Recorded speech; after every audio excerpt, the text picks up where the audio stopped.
size is everything. Whether it's the size of your watch, the size of your wallet, or the size of your car, bigger is better. Today we have the Mercedes Benz GLS and the BMW X7, two full-size luxury SUVs. But before we proceed, we have to address the elephant in the room, which has got the bigger grille.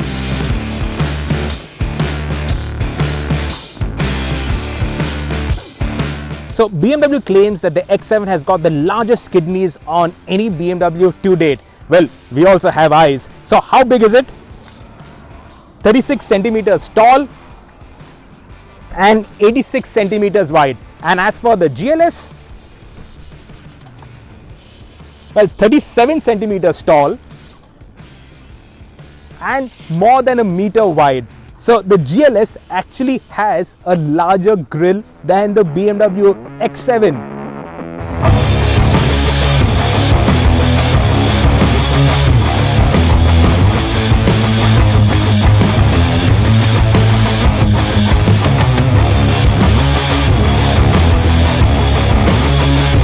The BMW X7, the 7 series of BMW's SUV lineup. Now, I don't know if it is a good thing or not that all BMWs feel like BMWs. Now, I would say that this feels very familiar to the X5 and the X6 and all the other BMWs for that matter. But fact also is, this does feel and is more expensive in terms of the furnishings, in terms of the equipment, in terms of the way the whole interior, the layout, it has been put together. This really is BMW, but BMW taken to the next level. It also feels expensive. Now, when you compare it to the GLS, these seats are a little smaller and they're not as plush, but they feel a little bit more expensive. The steering wheel, it is typical BMW. It is meaty and it feels sporty, and that leads into the driving experience. I drove the X7 last year in America. We drove across Death Valley from Vegas to LA, and the thing that struck me was the hills getting out of Death Valley as you get into LA. Those hills, the X7 demolished them. This is a huge SUV, really massive, but it doesn't feel that big. It shrinks around you. It feels manageable even in the city, and when you hit the hills, man, this thing really goes around corners. It handles so well. It's so planted. It is so confidence inspiring. It doesn't roll. It doesn't wallow around. It's fantastic. Honestly, for something so big and so heavy to handle this well is an incredible job on the part of BMW's chassis engineers. In fact, the larger engine, the V8 engine, it actually, the 50i, it can lap the Nürburgring quicker than the earlier generation E90 M3, the V8. Think about that, an X7 lapping the Nürburgring quicker than a proper sports car. That said, BMW's chassis engineers have not gone completely nuts on handling. They've also engineered comfort into the X7.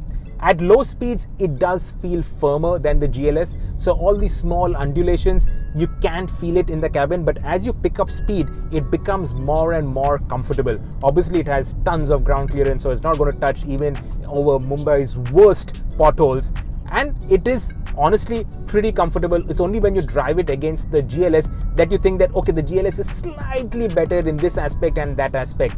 Now, BMW, they've engineered something called handling comfort into the X7. So what that means is the steering, the friction has been reduced extensively, so you don't have to correct when you're on the straight ahead. It stays dead straight. On arrow straight highways, it stays pointed and it doesn't move around, so you don't have to constantly correct. The suspension also, it is comfortable. The noise insulation is brilliant, and that brings me to the engine. Now, the GLS is the diesel. This one is the petrol. It is the 40i. It's got a straight 6 twin turbo engine, 335 bhp, 450 newton meters of torque, and silky smooth. It is so sweet. At these cruising speeds, you cannot hear the engine. In fact, you can hear a bit of road noise, but the engine, you cannot hear it at all. It is really lovely. This ZF 8-speed gearbox is fantastic. And then when you step on it,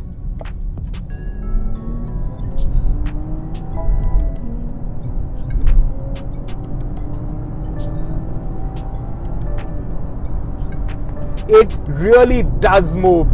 It sounds good. The engine, the straight 6 petrol engine, sounds good, it sounds sporty, it moves well. It is what I say, it puts a massive smile on your face. It encourages you to drive hard and fast, to really enjoy the driving experience. Now, this might be a big luxury SUV for the big boss to sit at the back, but when big boss takes the wheel, he's going to have a lot of fun.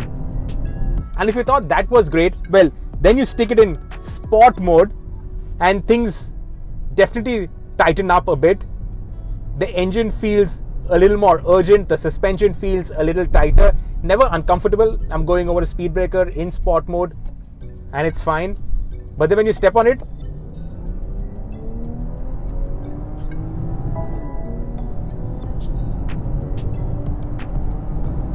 the engine gets sportier. It also delivers a pop, a crackle when you downshift. It's this brilliant Jekyll and Hyde character. All the comfort of a big luxury SUV, but also the handling of a proper BMW. The thing with BMWs, it is just so appealing to the enthusiast. You look at it and you wonder, this grille, oh no, it's too big and all of that. But then when you start driving it, all that fades into the background. You just enjoy driving it. This driving position is brilliant. The seats are really good. BMW, they have this nice thing. So if you can see how the seats are adjusting, it's adjusting from the middle of the backrest. So it's sort of more enveloping, more sporty, not as plush, but more sporty. Everything is geared towards the driver. So other things that are familiarly BMW, it's got gesture control. So you can increase the volume by twirling your finger, turn it off. You can change tracks by using 2 fingers. All that is cool. It is a tech-infused cabin, that's for sure. It's only these digital dials that I am not a big fan of. Mainly because the tacho, it swings anti-clockwise, not clockwise like you expect it to. So that feels counterintuitive. And of course, this layout is the same from the 3 Series all the way up to the X7. You can't customize the dials either. On the other hand, this X7, it has more equipment like the soft closed doors, so you don't have to slam the door shut. All the seats can be electrically controlled from the driver's side. So even the middle row, you can electrically move it because there are controls out here. It's got a lovely panoramic sunroof. It really has everything. This car actually has the optional rear seat package with the 2 individual seats. And since many owners will want to spend time in the rear, let's head to the back. We normally don't do too much of this sitting at the back and talking, but it is important because these are luxury SUVs. Now the X7 has got the soft closed doors, so you just have to touch it and it closes, it sucks it in. It also has these screens at the back, and this is optional. The individual rear seats, that's an option, but obviously if you have an X7, you would want all the space and all the comfort that you can possibly get. These seats are electrically adjustable, so you can slide, you can recline. There is a fair bit of space, as you can see, a huge panoramic sunroof. It's got this nice pillows for your head, which is obviously from Mercedes. Mercedes were the first to do it, but it is really comfortable. Well, very spacious, can't complain. You got these armrests that are adjustable, so you sit like a king out here. You got 2 USB ports for your phone, for charging, entertainment for you, everything that you really would want. And obviously at the back there is sufficient space. I'll just show you how to get in at the back. So to get in at the back, you got this lever, and then it is all electric. So the front seat slides, the rear seat slides, so you just have to wait while it does its jig. It creates a large enough aperture for you to enter, and then you get in at the back. So this is your back seat of the X7. Obviously it is not the most comfortable. In fact, the GLS has a little bit more space. I'm not going to take the seat in front because it is going to touch my knees, but for your kids it's going to be good enough. And they've got a separate air conditioning zone for themselves out here, so they can make it as cold as they want. There's a cup holder out here, so enough for the kids. And all of this is electric, so you got your switches out here. All the seats adjust electrically. You can drop all of the seats down and you get a large cavernous boot for the dogs or for your camping equipment. So that's the X7 in terms of its space. All the seats are electrically adjustable, so you press this max luggage button out here and Everything folds electrically to liberate a huge cavernous boot. And then when you want the seats to come back, max occupants, and your seats rise electrically.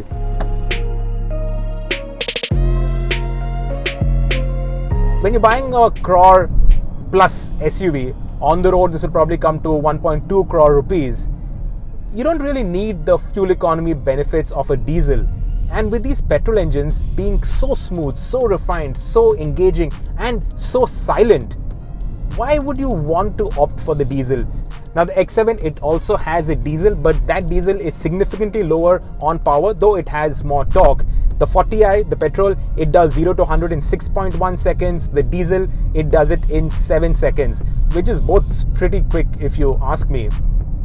The petrol is actually more expensive, 1.06 crores, while the diesel is 92 lakh rupees. So you do save almost 20 lakh rupees when you opt for the diesel.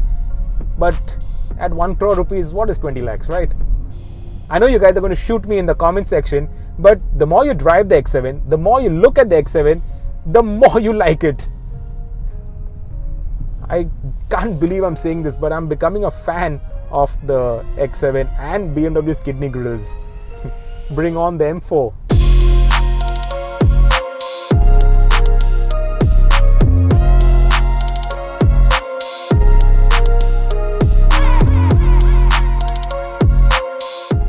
I'll tell you what, the minute you sit in the GLS, it just makes you calmer. You sit in this and you don't feel like mashing the throttle pedal to the floor. Not that it can't do that, we'll come to that later, but it just generally puts you in a much calmer frame of mind. The seats, these are plusher, they are wider, they are softer, they are definitely more comfy. Now, neither the X7 nor the GLS get massage function on their seats, but the GLS has something called Energizer Comfort. So when you go to the comfort mode on the MBUX, you hit this seat comfort, and the seat kinetics, what it does is it moves the seat. So I can feel the seat actually moving. So it moves the seat slightly. Doesn't change your driving position too much, but it just moves the seat slightly. So it energizes you. I don't know about energizing, but what it does do is it eases away the fatigue if you're doing like long distances. And honestly, I would love to do long distances in the GLS. Pune to Delhi, I would do it in one shot. This is such a relaxing, comfortable car. Now, Mercedes calls the GLS the S-Class of SUVs. Now, S-Class in terms of two things. One would be how expensive it looks and feels, and the second is comfort. Now, in terms of that expensive part, the GLS, it does a damn fine job. This massive screen, this massive slab of digital real estate in front of me, it looks extremely techy and extremely expensive. And the furnishings of the GLS, they all feel really high quality, very premium, very expensive. It feels like you spent a significant amount of money on this GLS. And it is huge. Now, looking in this rear view mirror, the rear hatch seems like kilometers away. It really is a massive car, lots of space inside, big comfy seats, really well suited to doing long distances in and also being driven around. The other thing when you talk about the S-Class of SUVs is the ride quality. Now, the secondary ride, which is the ride quality over the small little undulation, stuff that you can barely make out with your eye, all of that actually filters into the cabin. So you can feel the small little bumps and ripples in the road, stuff that in an S-Class you will not feel. As you pick up speed, the ride, it becomes very good. It becomes very comfortable. It really smothers everything in its path. Even over speed breakers, it actually rides really well. But small ripples, small undulations, you feel surprisingly quite a bit of it in the cabin. An S-Class, it does ride better. An S-Class, it also has those comfort seats at the back, so you can really stretch out and extend yourself like business class seats in the back. The GLS does not have that, though the GLS does have a lot of space. This ride is probably a factor of this car running 21-inch wheels. 21-inch wheels are massive, massive wheels. But they do make the GLS look good. The GLS that we're testing, this is the diesel. Now it does have tons of torque, 700 Newton meters of torque, 325 bhp. So this is a really powerful engine. And though the GLS does not really encourage hooligan driving, when you step on it, it is really quick. Surprising thing, when you drag it with the X7, this actually is half a car length ahead of the X7, and I'm talking about the X7 with the 40i petrol engine. So the GLS, it has a pretty good turn of speed. You can hear the diesel engine, but it is a very distant rumble. It's like as if it's in a rumble of another car. The isolation of this engine, the refinement, it's all quite something. In terms of the handling, the GLS is actually pretty good for a 5.2 meter long SUV. There is a bit of body roll. Now, the GLS does get e-active body control that uses cameras to read the road ahead, and then it softens or extends the suspension bases the road to keep the body flat, and the suspension moves into all the ditches and the potholes. So body stays flat and you stay comfortable. Also, the e-active body control, it has curve control, which is sort of like on a motorcycle. When you're going around a corner, you lean into the corner. So the GLS does that for you, so that it makes passengers less sick when you're hustling it around corners. And also with that, you get that off-road mode where it bounces around. So when you're stuck in a rut or in sand or something, the GLS bounces the car and gets you out of those sticky situations. All of which is not available on the India spec GLS. All of this I experienced in the US when I actually drove the car for the first time. None of that is available here. Which, okay, you don't need that bumpy road setting where you need to bounce the car around and all that, but the e-active body control makes a huge difference in terms of ride quality. And I hope that Mercedes does bring that, because that really does transform the ride quality of the GLS. And ultimately, why do you buy a Mercedes? Why do you buy a GLS? You buy it for the ride comfort, you buy it for the plushness, and that really delivers on incredible plushness. And the same plushness continues in the back seat. The back seat of the GLS, and first things first, there is more space. So the seat again is adjusted to my driving position, and there is more knee room, there is more headroom also, and of course it's got this huge panoramic sunroof, it's got these sun blinds, so the cabin does feel very airy. The seats also, they are quite comfortable. There is a wireless charger. In fact, Mercedes makes a big deal about a lot of wireless chargers around the car, but it only has USB-C ports, which is a bit irritating for somebody who uses an iPhone. These seats, they electrically recline, they adjust, so that's also there. Got Burmester sound, which is an excellent sound system. And to get in at the back, again, it is electric. So there's this one button out here, and all of it adjusts electrically. Now it is easier to get in at the back of the GLS. Now the space is not all that generous. I'll put the seats down so get a better view. So it's not all that generous, but it's slightly better than the X7. Of course, the back seats are for kids, but that said, the GLS still retains a small enough boot. And then when you drop the seats, it becomes really huge. We'll show you that as well. What does this do? Yep. So it brings the seat back electrically, so you don't have to use your hands, you don't have to use muscle power to bring the seats. And it's actually got two USB-C chargers at the back as well, along with cup holders, but no separate climate zone out here. So like in the X7, the GLS also, all the seats are electrically adjustable. So you got these buttons out here. You can actually lower the height of the car if you want to load. So this is the all button, and it drops the second as well as the third row down. So both the rows fold down, and you have this cavernous boot. Just look at the size of the boot. If you want to shift home, the GLS will be perfect.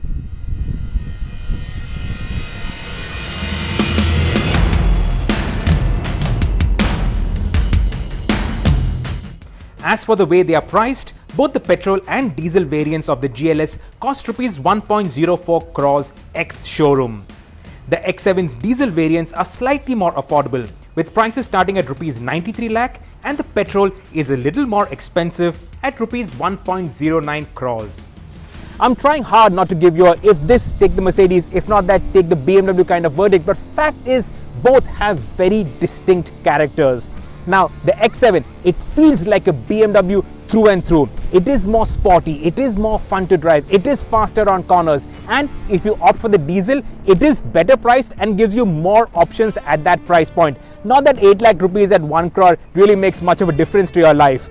The GLS, on the other hand, it is longer, it is wider, it has more space, and it is more luxurious. So if you want an out and out full-size luxury SUV, the GLS is definitely the SUV for you. But if you want a little bit more sportiness to your luxury SUV, the X7 makes a damn good case for itself. In any case, if you want big grills, both give you that. Subscribe to the Evo India channel and hit the bell icon to keep pace with the thrill of driving.